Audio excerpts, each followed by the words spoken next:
fais semblant de pas y croire. Tu gardes ta vie bien cachée, je sais que tu m'aimes à tout jamais. Je pense à toi, Père Noël.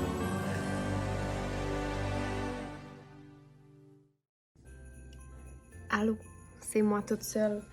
Là, Joël, c'est son soir de travail, puis peut-être que vous l'aurez remarqué s'il y a quelqu'un qui écoute ça, mais en tout cas, si vous écoutez ça, vous avez peut-être remarqué dans les précédentes vidéos que je trouve ça vraiment long, faire ça, que je trouve que Joël y parle trop. Fait que là, je me dis, je pourrais faire un épisode seul, tu sais, comme je l'écoute, puis genre, je clenche en 5 minutes, c'est rappé, on passe au prochain.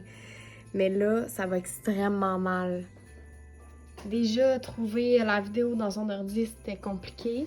Là, en fouillant, j'ai ouvert le lecteur DVD. Je suis pas capable de le refermer. Puis là, je sais que la vidéo, elle joue quelque part, mais je trouve pas où. Ah non, tantôt, ça faisait la musique. Je sais pas c'est où. Je pense que c'est ça, mais j'arrive pas à l'ouvrir, cet écran-là. Là, moi, idéalement, là, je clenche vite puis je m'en vais faire mon petit grilled cheese, là, tu sais. Oh! Avez-vous entendu? Oh! J'ai trouvé!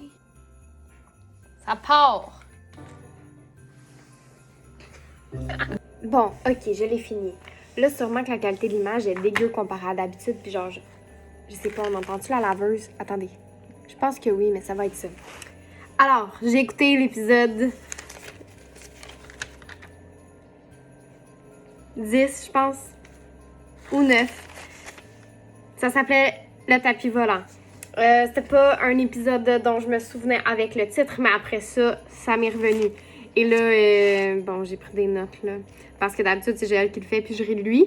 Mais là, j'ai eu peur de pas savoir quoi dire, fait que j'ai pris des notes. C'est super pertinent. En premier, Torren a dit qu'elle a 8 doigts. Ensuite, non, faut que je fasse le résumé.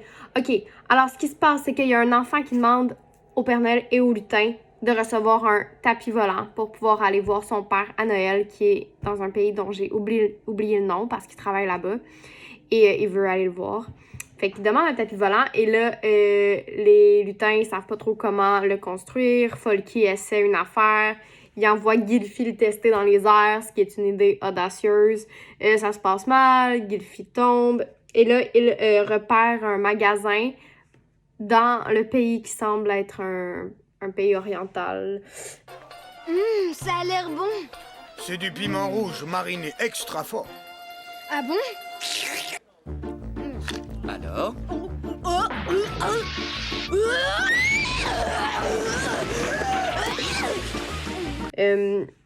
Où il y a une boutique qui s'appelle le tapis magique, là, de quoi de même, fait qu'ils sont comme « Ah, c'est une boutique de tapis volants, alors ils y vont. » C'est ça, ils vont là, mais ils se font kidnapper par les deux marchands de la boutique qui, eux, veulent demander une rançon au Père Noël en échange de ses lutins. Aussi, là, au début de l'épisode, on voit Fouettard qui pirate la ligne téléphonique du Père Noël. Donc, quand les marchands appellent le Père Noël pour dire « Donnez-nous tout votre argent et on vous redonnera vos lutins », un truc de même, mais c'est Fouettard qui a l'appel puis il est comme « Gardez-les aussi longtemps que vous voulez! » Lutins sont mes prisonniers. Si vous tenez à la revanche. Allez-y, gardez-les longtemps, aussi longtemps que vous voulez. Tranquille, enfin. Et là, il y a le Père Noël qui se rend compte de tout ça. Il va chez Fouettard, il est fâché, il amène Fouettard avec lui dans son traîneau pour aller sauver les lutins et il y a un plan dans sa tête. Je voulais dire que le papa du petit gars qui est disparu, il ressemble à tous les papas genre aventuriers dans les émissions qui vont en mission humanitaire. Il y a genre une petite chemise beige, là, des petites lunettes rondes. Là. Je trouvais que c'était un papa très générique. Ça, je l'ai dit. Le village a toujours la même esthétique que les autres, mais la musique est plus orientale. Les marchands méchants, je les aime parce qu'ils font des faces malicieuses qui me font rire. J'ai trouvé que Fouettard était très méchant dans cet épisode-là, particulièrement parce qu'il a dit qu'il pouvait garder les lutins aussi longtemps qu'il voulait. Puis d'habitude, Fouettard, il y a comme des plans méchants, mais comme ils sont pas nécessairement menés à exécution. Mais là, s'il n'avait pas été intercepté par le Père Noël, ben les lutins, ils seraient encore dans la genre de cave en dessous du magasin. Fait que j'ai trouvé vraiment pas smart. Donc là, les lutins sont pris, ils attendent quelque chose et ça leur prend comme une journée se rappeler qu'ils ont des pouvoirs magiques. Puis là, Folky creuse dans le sol et se libère. Éventuellement, Fouettard se retrouve dans la même cachette parce que le Père Noël a mis Fouettard dans un sac et en faisant passer Fouettard pour de l'argent. Et donc, les marchands amènent Fouettard à la cachette. Et la job de Fouettard, c'était de mettre une petite date qui tombe pour que le Père Noël trouve le chemin jusqu'au repère. Mais il y a un petit singe en arrière qui vient manger toutes les dates, fait que le Père Noël n'a pas le chemin. Et il se trompe de chemin. Fait que Fouettard reste longtemps seul dans la cachette. Ah, en cherchant son chemin, le Père Noël tombe sur le papa du petit gars. Et le papa comprend qu'il a vu les lutins, il l'amène à la cachette. Et là, ils se parlent. Puis là, finalement, ben, il va retrouver son fils. Puis il revient sur un tapis volant. En gros, c'est ça. C'est sûr c'est mauvais. C'est sûr Joël va pas vouloir accepter.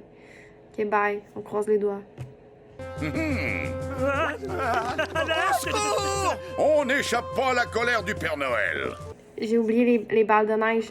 Ça, je suis déstabilisée, là. Je suis pas bonne pour faire ça. Je donne 4.5 balles de neige. Boules de neige.